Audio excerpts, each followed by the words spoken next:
just think it's moving in a direction. I did a long tweet myself. X. What do you call a tweet now? I still call them tweets. Yeah, it can only be called a tweet. An expletive. I like that one. There's no thought of that. I did one of them things yesterday, which I was trying to sort of just to sort of help my own thought process, and because I also wanted to be insulted on the internet, as I need that fix. I think Bayern have been trying to play a game which I think Liverpool down the years have tried to play, where they talk to a player, maybe well in advance of a prospective move, and get him to a position, him and his agent, whereby Liverpool FC are, in theory, the only destination, and then try to force the hand of the selling club. I mean, we sort of tried to do that with Virgil van Dijk back in the day and came unstuck for a while over it. So I think what they've said to Wirtz is, yeah, we want you, and of course you want to play for the mighty Bayern Munich, and he's gone, yeah, who wouldn't? And they've gone, that's fine, let's just leave it at that. We're either going to get you in the summer, or if your club take the piss, we'll get you a year later. You down with that? And him and his agent have gone, yeah, that's fine. And I think that's worked as an in theory and kept Bayern very confident until it's collided with the reality of Bayer Leverkusen going, whoa, whoa, whoa, whoa. Yeah, I mean, obviously seeing that tweet yesterday, which you were referring to, but... My one? Yeah, well, not the other one. And I think, to be honest with you, I've only got attention span of four lines now since becoming a father. So I didn't read it all, but there is a tweet that's going around that I did see, which I thought was really interesting, that Bayern Leverkusen haven't sold a player to Munich since 2004, which feels like a bit of a stance. And I know just from... Do you know who it was they sold to Leverkusen?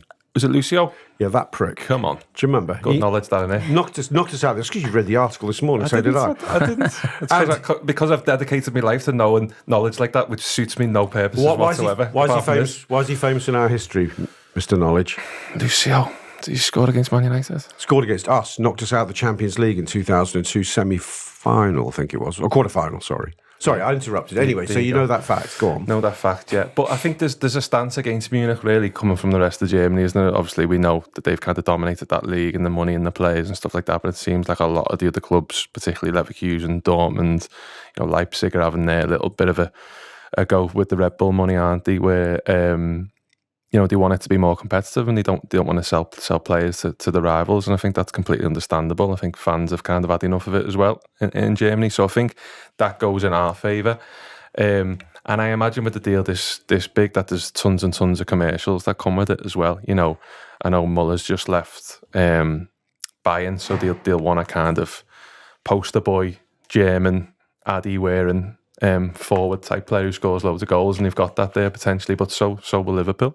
I think it's dead interesting. And going back to the brass tacks of being a footballer, I think he just suits us loads from what I've seen. I mentioned when we did the show last week or the week before that it wouldn't surprise me if Liverpool start trying to sign players who can play in a couple of different positions in the total football-esque thing, and it's like, that's what he could do. He could play 10, he could play 9, do a bit of it all. And I just think it makes loads of sense. Makes all the sense. I mean, I think he's an incredible player, Mike, but it's trying to understand the likelihood of this happening or not, just for my own mental health, to be honest with you.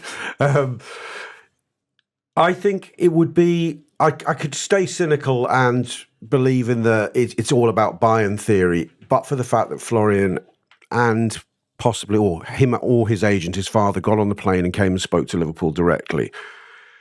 Why would you do that if you were 1,000% committed to Bayern Munich? I'm not sure you do.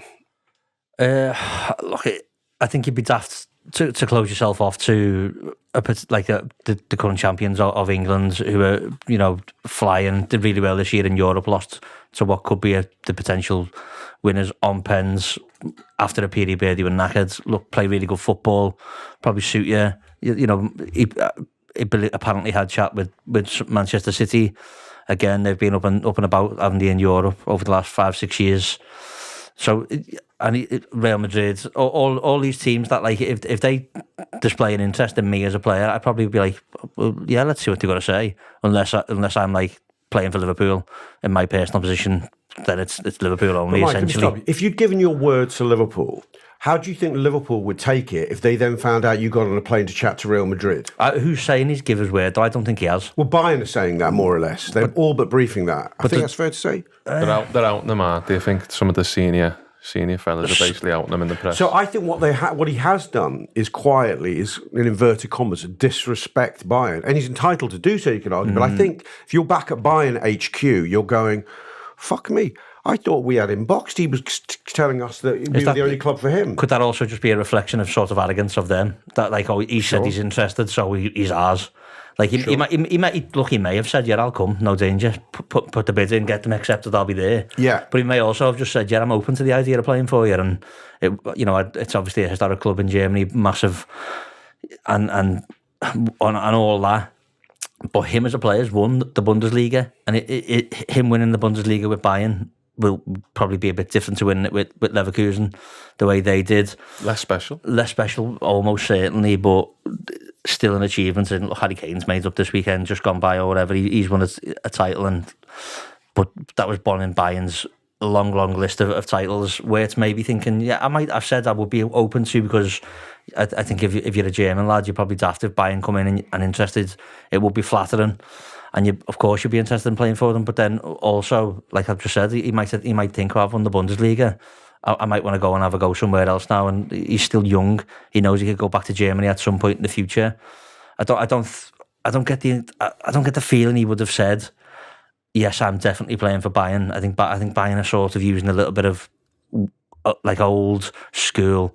Oh, yeah, he said he's interested, so that means he wants to play for us. We're the only team in Germany. Who else are you going to play for in Germany? And that sort of gets them players for years and years and years. Lewandowski, Mario Götze. You go back, it's to the beginning of their dominance in Germany. It probably happened years and years and years, like in the 80s as well, probably you'd say. 70s, 80s, whatever, 90s, when they started getting massive. I just can't.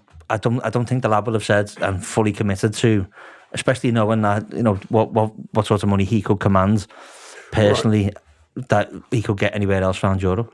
Right, but this is where I think it's interesting what the game Bayern are potentially playing is Beth, because Bayern aren't PSG. They don't have the money of the Gulf state clubs. They want to engineer value. We've seen them. They haggled and haggled over Harry Kane. What did they get him for? £85 million, I think, at the end of the day. I think that's still their record transfer fee. Leverkusen have slapped this price of what in sterling equivalent to about 126 million on Wirtz now. I think that genuinely causes Bayern a problem. And I think they want to force Leverkusen's hand to drop that price by making them think they'll get him at half that next year, but something less than that now. And their leverage is the player. And where this deal is getting complicated, and where Liverpool are definitely seeing a prospect of success here, is because Bayern don't want to pay this fee. And I think that's, and you combine that with the fact that Leverkusen, for them, it'd be a win-win if Bayern don't want to pay the fee, because they don't want to sell to them, as we've reiterated. I think I don't want to give myself or all of us false hope, but I feel it's moving in a direction